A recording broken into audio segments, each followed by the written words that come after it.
Haleluya. Selamat pagi Bapak Ibu yang dikasihi Tuhan, Shalom dimanapun Anda berada. Pada hari ini kita di dalam suasana Paskah, di hari kebangkitan Tuhan Yesus 2000 tahun yang lalu. Itulah sebabnya satu kebanggaan, rasa syukur kita kepada Tuhan, kita masih diperkenankan untuk tetap boleh beribadah walaupun menggunakan sarana elektronik, yaitu yang kita sebut online service.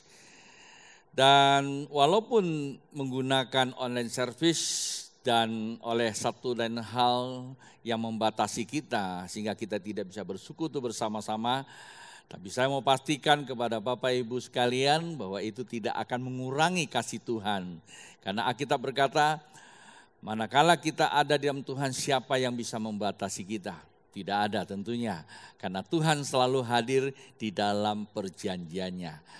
Pak Bu, hari ini kita akan sharing firman Tuhan, sebagaimana kita tahu bahwa Paskah di mana-mana orang merayakan. Dan ada juga yang berkata tidak perlu dirayakan, ada yang berkata harus dirayakan.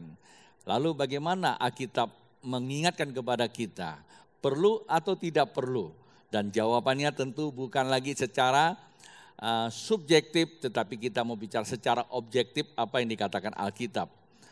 Dan hari ini Paskah hari Minggu, yaitu kebangkitan. Jadi ada beberapa orang juga berpendapat yang mungkin ya menurut saya itu ada kekeliruan bahwa hari Jumat itu dikatakan Paskah. Ya enggak masalah juga sih, itu sebenarnya hari Jumat itu adalah yang kita kenal Jumat Agung. Baik Pak Bu, kita langsung saja kepada sharing firman Tuhan.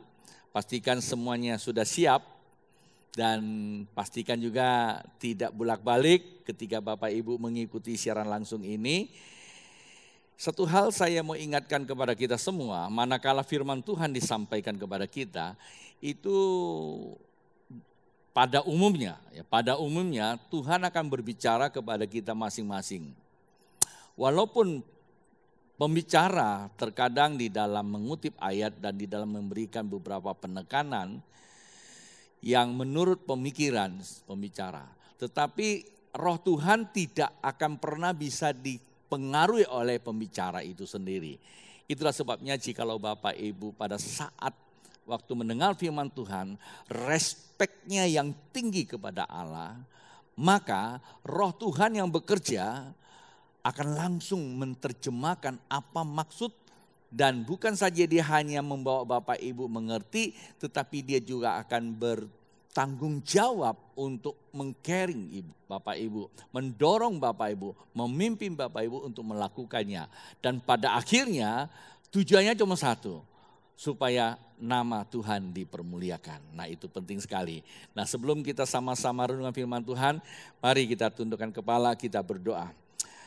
Bapa Surgawi, kepada Engkau kami datang dan memohonkan pertolongan Roh-Mu yang telah hadir di tengah-tengah kami. Manakala kami membaca, men-sharekan firman Tuhan yang tertulis merupakan rehma yang tercatat di dalam Alkitab, suatu peristiwa yang pernah terjadi atau ada nubuatan-nubuatan yang sedang dan akan terjadi. Sulit memang kami untuk mengerti, tetapi manakala kami tidak mengerti, kami tidak memaksakan pengertian kami, tapi kami datang kepada Tuhan, maka ada pengertian datang dari Tuhan yang dikerjakan oleh Roh Kudus. Itulah sebabnya hamba berdoa, manakala firman Tuhan disampaikan, Roh Allah bekerja di mana saja jemaat Tuhan berada. Roh Tuhan tidak tinggalkan mereka, Roh Tuhan terus mengurapi, Roh Tuhan akan menguatkan hati dan pikiran, ada sukacita dari sorga. Sehingga lepas daripada perenungan firman Tuhan, ada suatu proses perubahan di dalam melihat masa depan, di dalam meletakkan jalan kehidupannya, sehingga tujuannya adalah kepastian. Terima kasih Bapak, di dalam nama Tuhan Yesus. Yang percaya katakan, amin. Nah Pak Bu, hari ini saya memberikan satu topik yang tidak lazim tentunya. Tapi sebelum saya ajak Bapak Ibu untuk melihat topik tersebut, saya ajak dulu untuk kita baca firman Tuhannya. Nah, di dalam Matius pasal yang ke-28, ayat yang ke-16 saya akan bacakan buat Bapak Ibu sekalian. Alkitab berkata, dan ke-11 murid itu berangkat ke Galilea, ke bukit yang telah ditunjukkan Yesus kepada mereka. Pak Bu, tolong dikasih garis bawahi. Ada kata Galilea, ada kata bukit, dan yang terpenting adalah telah ditunjukkan Yesus kepada mereka. Ayat ini menjadi penentuan, menjadi dasar pemikiran kita untuk kita merenungkan apa yang ada pada ayat ini. Sehingga kemana Tuhan akan membawa Bapak Ibu dan kita semua. Dan itu penting. Walaupun peristiwa ini terjadi 2000 tahun yang lalu, dan ini ditujukan kepada murid-muridnya, bukankah Anda dan saya juga sebagai orang percaya itu juga disebut murid Kristus? Jikalau firman Tuhan datang kepada muridnya pada masa itu, manakala Tuhan yang kita sembah sama seperti para murid, tentulah berkatnya juga sama akan turun atas kita. Dan dari mana munculnya ayat ini dan kenapa ada kata telah ditunjukkan? Tentu kalau kita mau baca kembali secara kronologis ya penulisan, itu pada ayat pertama di mana Tuhan Yesus saat waktu didatangi oleh para muridnya. Apa yang dijumpai? Yang dijumpai itu kuburannya sudah kosong. Artinya Tuhan Yesus sudah bangkit. Nah, disitulah perjumpaan beberapa muridnya pada Yesus. Lalu dia berkata kepadanya, pergilah ke Galilea. Di situ kalian, ini bahasa saya, kalian akan bertemu dengan aku. Dan memang di dalam dialog pada saat itu, tidak ada sesuatu yang disampaikan. Tuhan Yesus cuma mau berkata, pergilah ke Galilea. Dan ini yang menjadi kata kuncinya, pergilah ke Galilea. Apa dengan Galilea itu? Nah, di situ dikatakan Galilea adalah tempat di mana Tuhan tunjukkan. Pak Bu, kalau saya boleh menggunakan bahasa saya, Galilea merupakan perjanjian Tuhan. Sekali lagi, Galilea merupakan perjanjian Tuhan. Bukankah Alkitab berkata bahwa bangsa Israel pada masa lalu mengangkut satu tabut yang disebut Ark of the Covenant.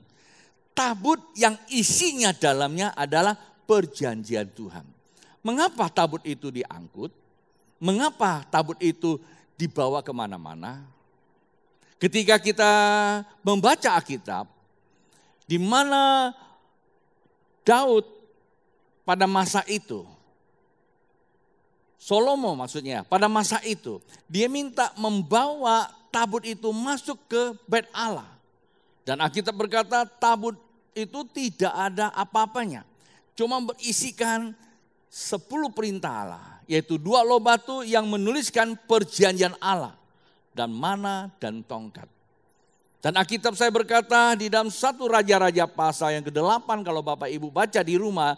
Di situ dikatakan manakala tabut itu dibawa masuk. Apa yang terjadi? Salomo mengerti bahwa ketika itu dibawa masuk akan terjadi sesuatu. Memang betul. Dan saat itu ketika tabut itu dibawa masuk, Alkitab saya berkata para imam tidak dapat lagi berdiri dengan tegak. Mereka tersungkur. Sebab apa? Karena kemuliaan Allah turun atas mereka.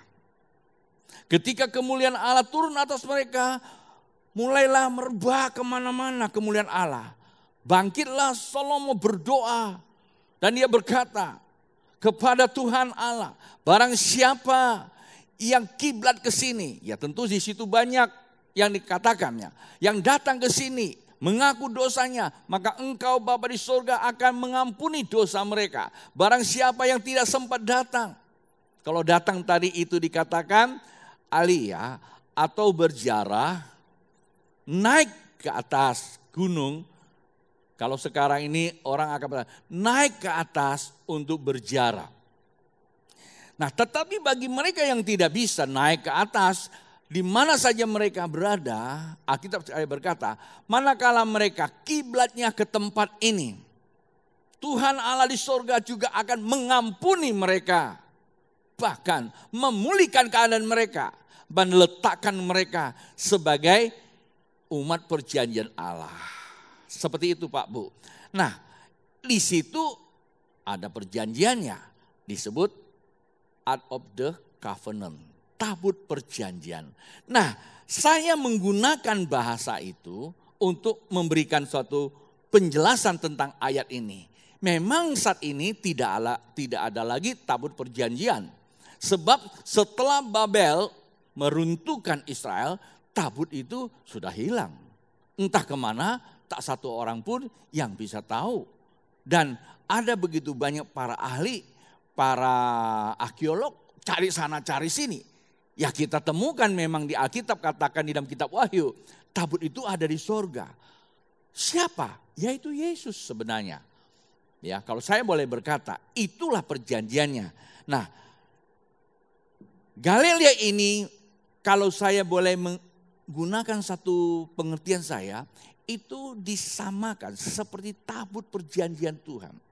Mengapa? Karena tabut perjanjian itu menghadirkan kemuliaan Tuhan di situ. Nyatanya Tuhan Yesus memberikan janji kepada muridnya, pergi ke sana menunggu aku. Kenapa? Karena dia ingin hadir di situ. Kalau saya boleh berkata, di mana kemuliaan Tuhan itu akan ada, di mana kehadiran Tuhan itu ada, di mana ada perjanjian Tuhan. Sering saya katakan bahwa hadirat Allah tidak dibatas oleh keadaan dan waktu. Perjanjian Tuhan juga bukan bicara soal tempat dan berapa besar dan berapa banyak orang berkumpul. Dia hadir bukan karena kita terlalu banyak memuji, kita menggunakan segala konfigurasi, kelengkapan alat yang seakan-akan kita ini bisa menghadirkan Tuhan yang lebih besar. Tidak Pak Bu. Semua itu merupakan suatu manifestasi karena kita mau memuliakan Allah. Boleh saja kita buat semua itu karena kita diberkati Tuhan. Semakin kita diberkati Tuhan, tentu kita menggunakan segala peralatan yang lebih baik lagi. Toh juga kita berkata bahwa pergunakanlah yang terbaik untuk Tuhan. Saya kira itu tidak salah karena itu jemaat. Tapi kalau tujuan kita mencari semua peralatan untuk mendatangkan Tuhan, itu yang salah. Tapi kalau semuanya itu hanya manifestasi karena berkat Tuhan, is okay saja. Kalau kita bisa beribadah bersama-sama, itu suatu manifestasi kita diberikan kesempatan, jumlah besar, is okay saja, tidak ada masalah. Dan itu juga tidak akan membuat Tuhan lebih cepat hadir, tidak. Lalu apa yang membuat Tuhan hadir? Tuhan hadir karena Dia Maha Hadir. Dia hadir karena ada perjanjiannya. Nah, ketika ini kita Paskah, itu merupakan suatu perjanjian Allah. Allah berjanji membebaskan umat manusia. Setelah Dia membebaskan umat manusia dengan kematian dan kebangkitan, Dia ingin berjumpa dengan para muridnya. Tentu Dia juga ingin berjumpa dengan Bapak Ibu di tempat ini, bukan? Atau di rumah di mana saja Bapak Ibu berada. Nah, inilah berbicara tentang apa? Berbicara tentang hadirat Tuhan. Di dalam hadirat Tuhan pastilah orang yang percaya akan mengalami kemuliaannya. Nah, kita lihat ayat berikutnya. Di dalam ayat yang ke-17 dikatakan di sini. Karena mereka tahu bahwa Tuhan sudah berjanji. Dan Alkitab berkata kalau Tuhan sudah berjanji, Tuhan pasti juga akan mengenapinya. Di dalam Yohanes pasal yang ke-17 ayat yang ke-5, Tuhan pernah berdoa begini kepada Bapa di sorga. Bapa, permuliakanlah anakmu.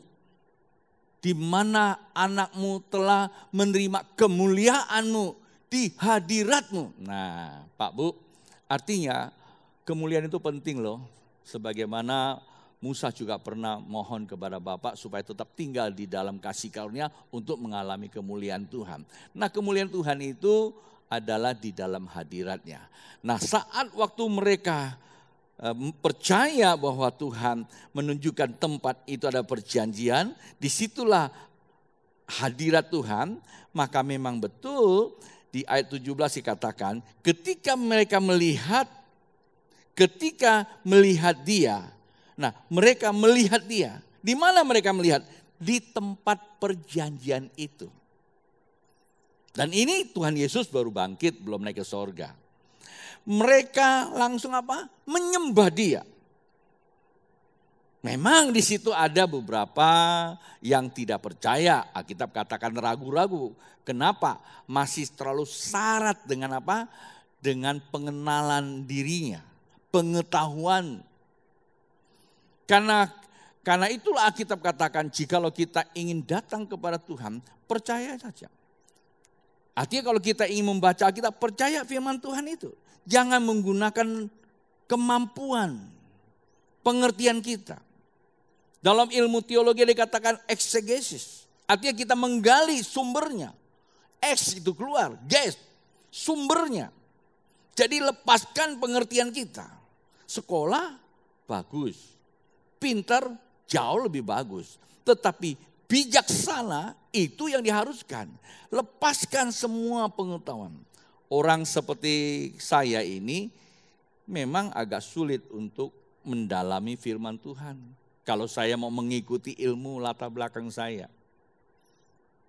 Dan waktu pertama saya percaya Yesus, saya baca Alkitab, rasa-rasanya ini barang susah dimengerti. Saya lebih mudah membaca buku-buku tuntunan, mekanikal. Cara bagaimana kita merancang dan membangun itu sudah kebiasaan. Tapi ini kok dibaca kayaknya enggak logik gitu.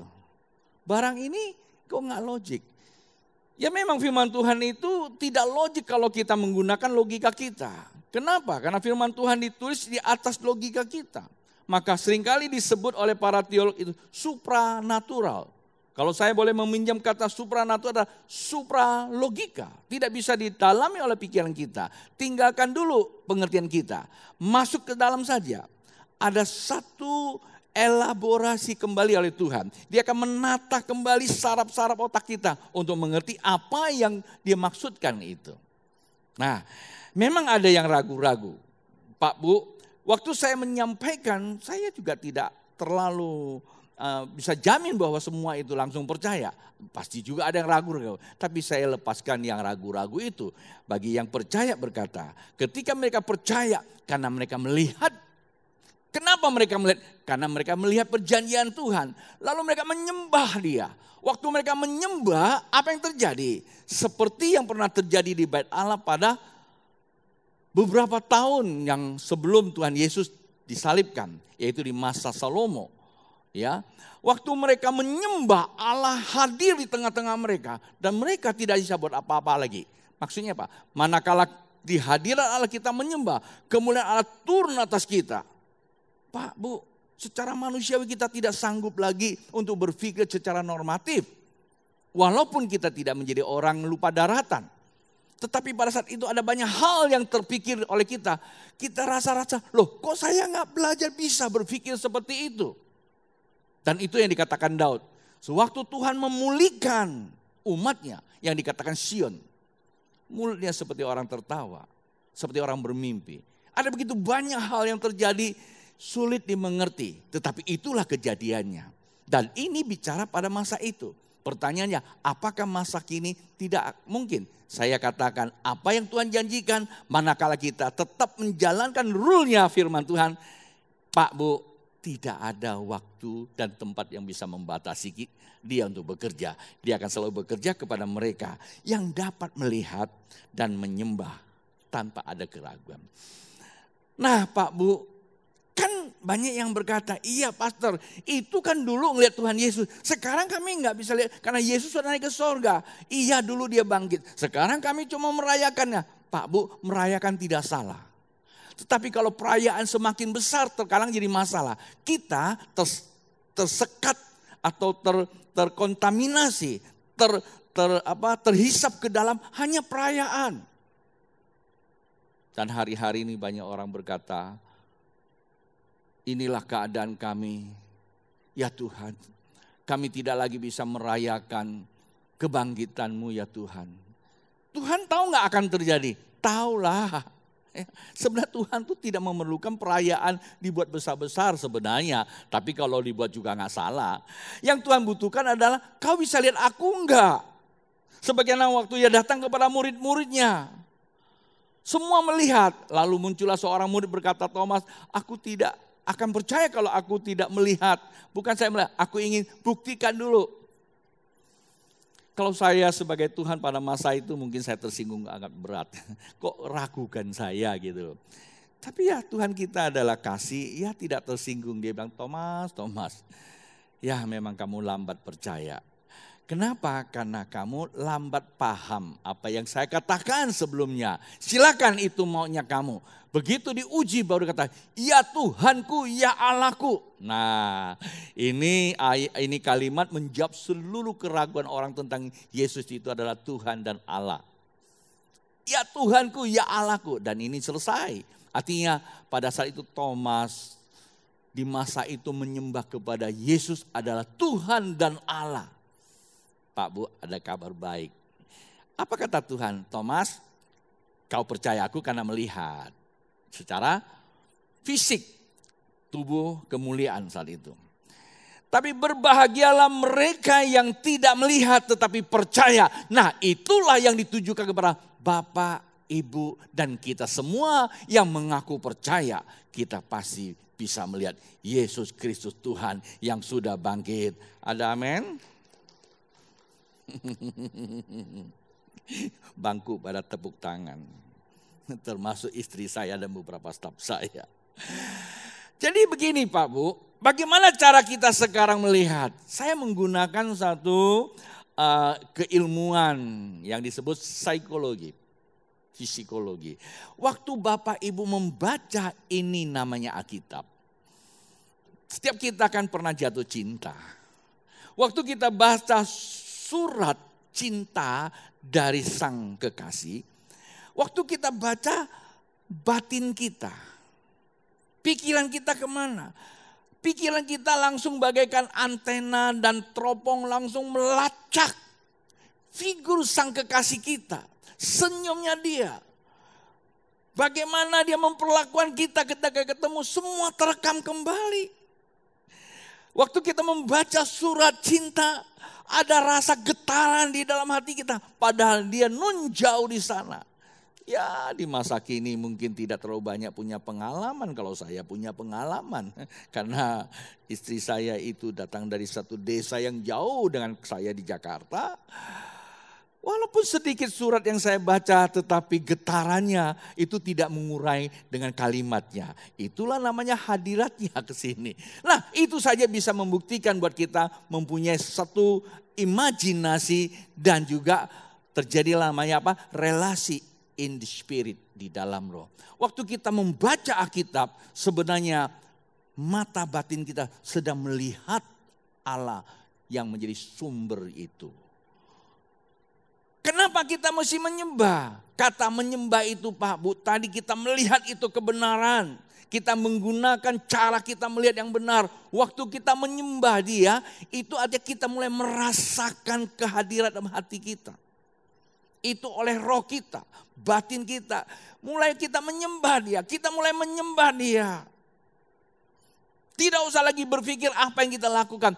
Pikirkan satu saja, bahwa Tuhan memang berjanji. Dan itulah berkat Paskah.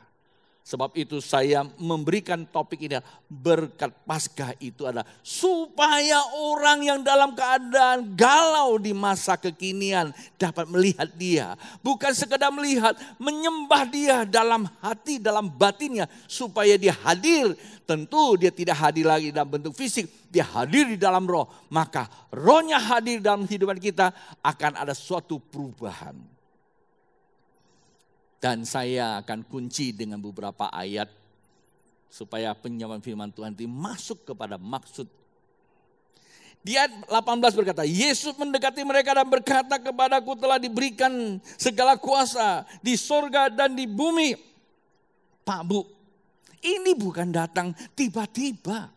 Waktu mereka masuk ke dalam penyembahan, Allah hadir, Yesus hadir. Dia hadir apa? Di situ kan hadiratnya seseorang yang punya kuasa di bumi dan di sorga. Apa itu maksudnya? Di dalam penyembahan kehadiran Tuhan itu, kemuliaan Tuhan itu akan menstimulasi kita. Dia akan memproses kita, mentransformasi kita. Dan seringkali saya menggunakan istilah, disitulah terjadi pertukaran nilai. Dan kita hidup, bukan lagi kita hidup, maka Kristus yang hidup di dalam kita untuk kita selalu memuliakan Allah. Itulah berkat Paskah. Kan kita tahu, di dalam Alkitab, pembukaan firman Tuhan di dalam kitab Kejadian, Alkitab katakan sobu tobohu, merek kefet. Waduh. Ini pastor gunakan bahasa yang saya ngerti. Saya juga gak ngerti itu bahasanya. Tapi saya pinjam dari guru saya. Saya bukan ahli bahasa Ibrani. Tapi guru saya berkata, sobu tobohu merek kefet. Gak tahu itu benar gak intonasinya. Artinya gini. Ya, bumi belum berbentuk gelap gulita. Sobu tobohu. Kira-kira begitu ya. Bukan tahu loh ya. Kemudian merek kefet. Roh Tuhan melayang-layang. Artinya apa? Roh Tuhan aktif, bergerak. Karena Dia adalah kreatif. Maka disebut apa? God is the creator. Tuhan itu pencipta, tidak pernah diam. Itulah sebabnya Pak Bu, ketika Dia mendekat kepada kita, kalau kita sudah mengalami sebuah pertukaran nilai, apa yang akan terjadi Pak Bu? Di ayat yang ke-9, dia ke-19 dia berkata, karena itu, karena apa? Karena God of the creator, Tuhan adalah creator, pencipta, bergerak, antusias. Yang akan membuat kita menjadi orang yang apa? Yang radikal, antusias, dinamis, aktif, dan responsif. Jadi apa? Radar itu ya. Karena itu dikatakan pergi. Karena itu pergi. Karena hadirat Tuhan dalam diri kita. Bergerak. Bilang bergerak. Bergerak. Jangan kayak orang ketakutan tinggal di rumah. Justru dalam keadaan kekinian, suatu realita kehidupan kita tidak tersandra oleh realita tersebut. Justru kita akan mengubah realita kehidupan, hadirkan realita kerajaan Allah. Kita mulai bergerak. Untuk apa Pak Bu bergerak? Memang inilah berkat Paskah, ada kaitannya dengan amanat agung. Pergi untuk jadikan semua bangsa muridku dan baptislah mereka dalam nama Bapa dan Anak dan Roh Kudus. Yang terakhir dikatakan apa? Dan ajarlah mereka melakukan segala sesuatu yang telah kuperintahkan kepadamu. Dan ketahuilah aku menyertai kamu senantiasa kepada akhir zaman. Saya simpulkan Pak Bu, orang yang melihat Tuhan, menyembah Tuhan, mengalami kemuliaan Tuhan, orang yang menjadi aktif, progresif, dinamis. Selalu membawa kesaksian ke sana dan ke sini. Hari-hari ini Pak Bu, Paskah bukan lagi bicara tentang gaya untuk penyembahan. Paskah itu adalah menjawab kebutuhan orang yang banyak. Di luar sana ada begitu banyak orang yang mengalami sebuah kondisi yang sudah tidak bisa lagi buat apa-apa. Dan mereka butuhkan jawaban atau kabar baik. Siapa yang bisa bawa kabar baik? Orang-orang yang mengalami kemuliaan Tuhan hadir di tengah-tengah kesulitan mereka. Sampaikan dalam kondisi apapun tidak bisa membatasi kasih Tuhan. Maukah engkau menerima kasih Tuhan? Pada saat menyembah Alkitab katakan Tuhan hadir, inilah hadiah Paskah. Hari-hari ini kita sulit untuk keluar untuk bersosialisasi satu sama lain, apalagi belanja. Hari-hari ini kita menantikan ada berkat kiriman. Tiba-tiba ada Gojek, tiba-tiba ada JNT dan sebagainya. Kirim paket datang. Itu adalah hadiah buat orang di sekitar itu atau di rumah itu. Tapi apakah Bapak Ibu langsung keluar ambil barang itu? Langsung bawa disinfektan. Taruh di situ, semprot dulu. Takut tertular biasanya gitu kan. Saya nggak tahu yang lain. Kalau saya sih begitu. Mungkin ada yang berkata, pastor kok takut? Bukan takut, bertanggung jawab. Tuhan hadir tidak perlu disemprotkan dengan disinfektan. Dia datang clear, murni. Bukan lagi dia cuma hanya menularkan. Dia datang mengubah kita yang sakit menjadi sembuh. Yang luka menjadi apa? Ada penghiburan. Nanti sore saya akan lanjutkan apa maksudnya berikutnya. Itulah sebabnya di sana sini orang butuhkan Tuhan. Tidak perlu kita guruinya dengan ayat-ayat yang sangat membingungkan. Pak Bu, memang masalah sebegitu berat. Tapi mari, bolehkah saya berbagi kasih dengan mendoakan Bapak Ibu? Semua orang butuh doa. Dan itulah beritakan Injil. Dan akhirnya mereka, kata baptis itu adalah bicara gereja. Ajar itu bicara gereja. Ketika mereka meresponi, dua hal terjadi.